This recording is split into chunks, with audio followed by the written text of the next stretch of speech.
Walkman, get rich at that trying, I'm fresh to death, I need a coffin. I used to dream of getting racks in Valley Parking, and now I'm signing titties every week and do it often.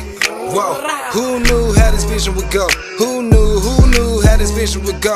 Haters looking like a Disney version, Raven Simone, you need. Hi guys, and welcome back to my channel. It's Laurasia Andrea, and I am finally back to you guys. I know I've been gone quite a bit, but that is because you guys already know I just launched my brand, so that's kind of taking up a lot of my energy and a lot of my time, but I have finally got it a little bit all together, trying to balance my company and to do YouTube videos for you guys as well. So today we are going to be doing a women of color friendly ash blonde type of wig. I feel like the best time to do ash blonde, like very light colors. Coincidentally, I prefer to do lighter colors, like more of you know, like a ash blonde or a white blonde or like a very high silver.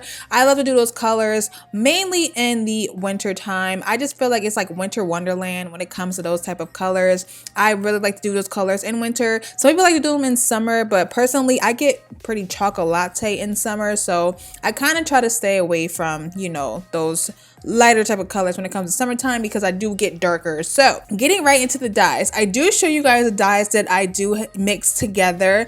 I pretty much have concocted the best mixture as far as getting the perfect ash blonde. I love to use a neutral tone and a blue violet undertone when it comes to my colors. I do that because I like to get a little bit of a neutral, which will give me like a very nice satin blonde, but I also like to use like a blue violet undertone type of blonde, which will give me that really nice ashy type of blonde. So I'm not just using one flat out type of color. I'm mixing both of them together because it gives you beautiful highlights and dimensions, and it's not just one flat color. I do show you guys the mixture that I use. You are supposed to use 1 part toner.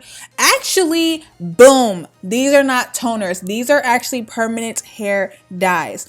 I really want to put y'all on some game real quick because, you know, when it comes to doing ash blonde, I feel like everyone on YouTube, everyone and their mom always goes straight to using toners when it comes to getting the perfect ash blonde color. Now, here's the tea, y'all. Toners fade. Toners do not stay in the hair. Toners, those colors will be very pretty the first day, and then give it about 2 weeks, that color will literally fade out of the hair depending on how much you wear the wig. So I recommend that you guys still use the Wella Color Charm line, but I highly recommend for you guys to use the permanent colors instead of the toners. So the colors that I use in this video are all permanent tones, and I will leave those all down in the description box so that you guys will know what particular colors that I like to use and mix together to give you that perfect ash blonde tone. Now, I go ahead and show you guys how I mix it together. It's really not complicated at all. Just mix your 20 developer with your permanent hair color and then put it all over the hair.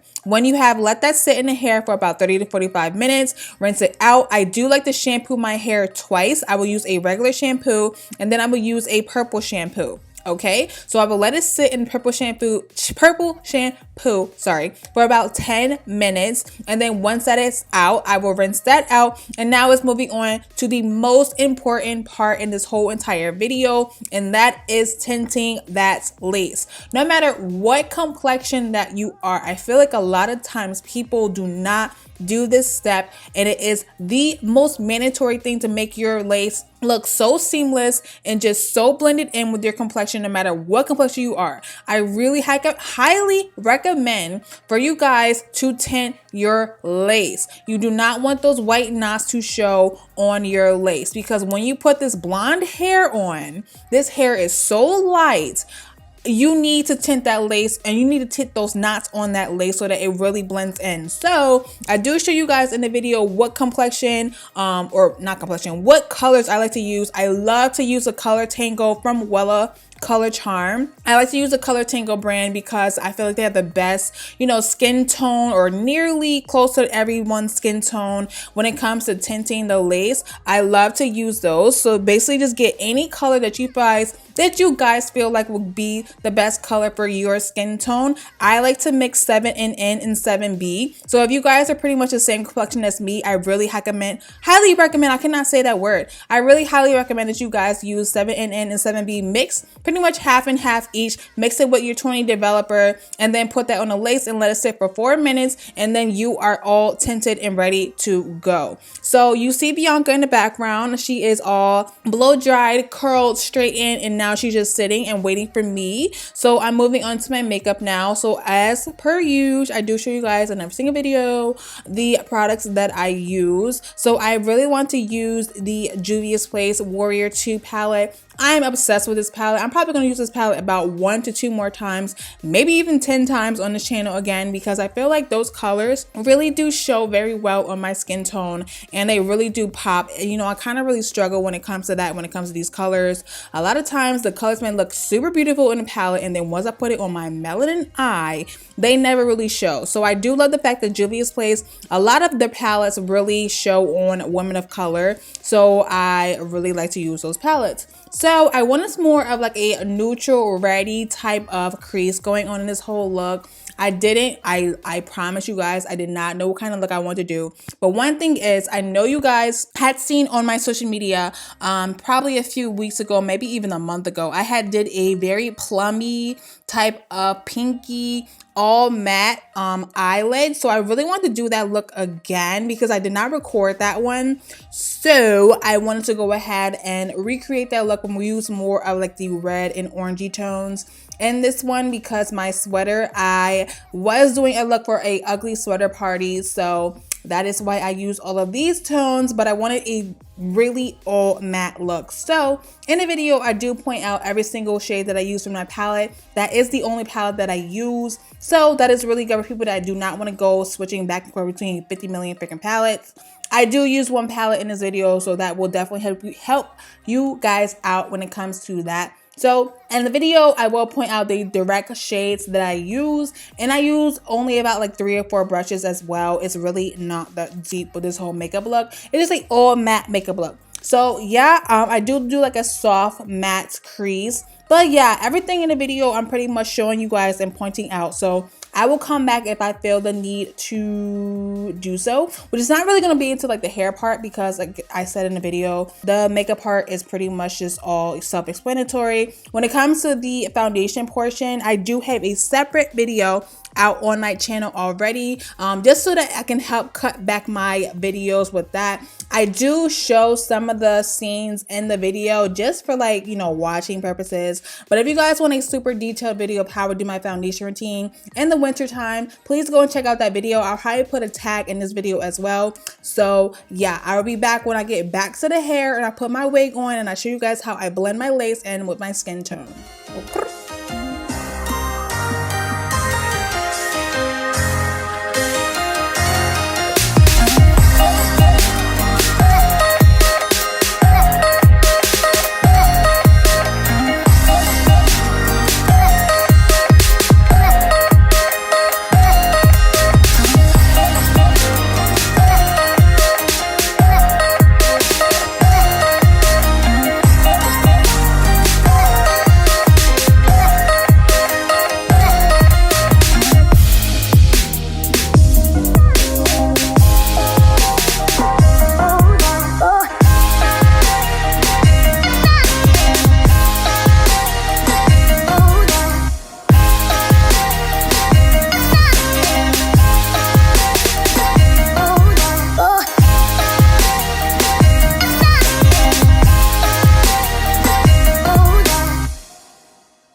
Alright guys, so we are all done with the makeup and now we're moving on with the hair. Like I said, I did go ahead off camera and just flat iron Bianca. That's pretty much what I named her. I went ahead and flat ironed her and then I put a few curls in it and then I did layer the bang a little bit. But I will be giving you guys two options as far as having this whole little holiday look going on. I do show you guys her straight and then I also show you guys how I cut her in a long lob with some waves. The hair was already waved, so you know I didn't have to go in and like wave it anymore, but I am going to show you guys how to blend in your hairline. So I do have the elastic band on this wig. All I did was just plop the wig on, and a little trick that I like to use as far as blending in my blonde wigs, I don't like to lift up the lace and spray the Got2b underneath and then apply it. I like to just leave the lace on my forehead and spray the Got2b directly onto the lace, because once you do it, it literally makes the lace transparent, and then all I do is just get the back of the comb and then lay it down and blow dry it. And when I tell y'all,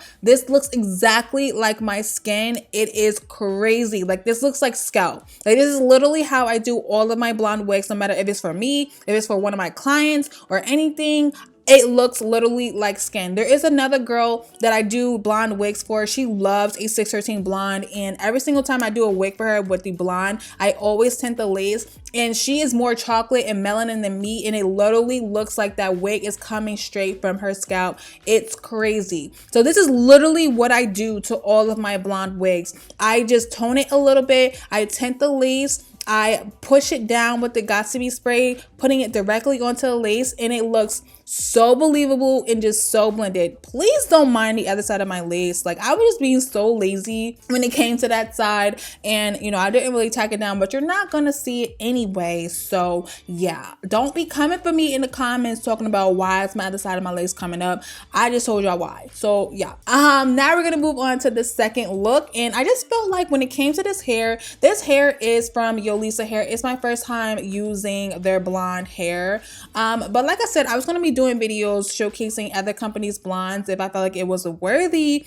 of making a video. The best way to know how a blonde hair is good or not is by toning it. I'm telling y'all, that is how it's like a make or break with these companies. If you want to know if hair is good or not, get some 613 hair and tone it, and you will definitely know from that if the hair is worthy and good or not. And this hair pretty much, you know, it was good afterwards, but to me, y'all already know I love me some super thick hair if it's going to be long. I did get it in 22 inches, and I just felt like the ends were just a little bit too thin for me to wear it that long, so I went ahead and cut it, and I liked it so much better for it to be shorter because I felt like I got a lot more body with it. Because when it was long, like I said, it wasn't bad, but me, in personal preference, I prefer thicker hair if it's going to be long. I'm more of like a 4 or 5 bundle type of girl. Whoever is like that, let me know in the comment section if you're just like me. But it's completely fine for someone that likes to get like 3 bundles or so, but I did go ahead and put 3 bundles of 22 inch in. But again,